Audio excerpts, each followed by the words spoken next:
happy at some point. The other side, I wasn't too excited because I was hoping to hear some form of good news, especially regarding the downstream sector.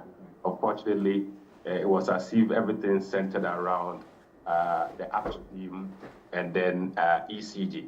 That notwithstanding, the good news is that Ghana intends building a new thermal plant, which to me is quite exciting in that currently we are still doing somewhere 18 to 20 cents per kilowatt hour, to the IPPs, in terms of our thermal generation.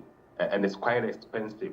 Again, government tells us that it intends building a second gas processing plant, which comes to us as also a great bit of news because most often than not, the gas that is produced, at various fields are just flared off, and Ghana doesn't benefit, out of all these. So hearing this from the Ministry of Finance, I am positive that by end of year, December 2026, we should be having a gas processing plant in place, just like we have the Tuabo gas, just so we can reduce our reliance, in importing liquid fuel to power our thermal plants.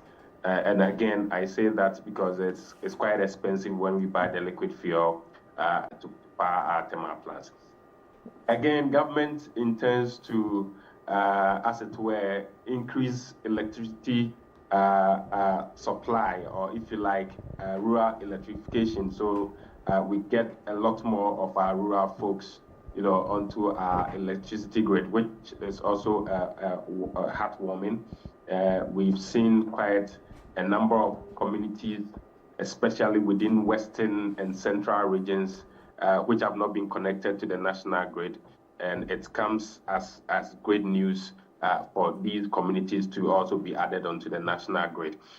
Government has informed us that it's renegotiated some of the IPPs, and it comes as also heartwarming in that 1.4 billion debt within the ECG is quite huge.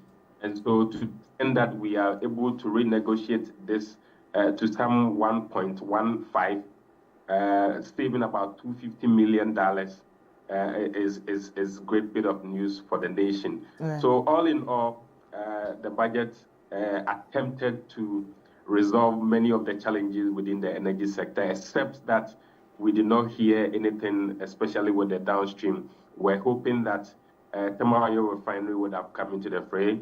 Unfortunately, nothing was mentioned. We've been hearing, in fact, even beginning of the year, we're informed that government was going to do all it can to make sure TOR comes back on stream. Nothing was mentioned in the budget as to how TOR is going to remain functional, remain operational. We are still in the loop.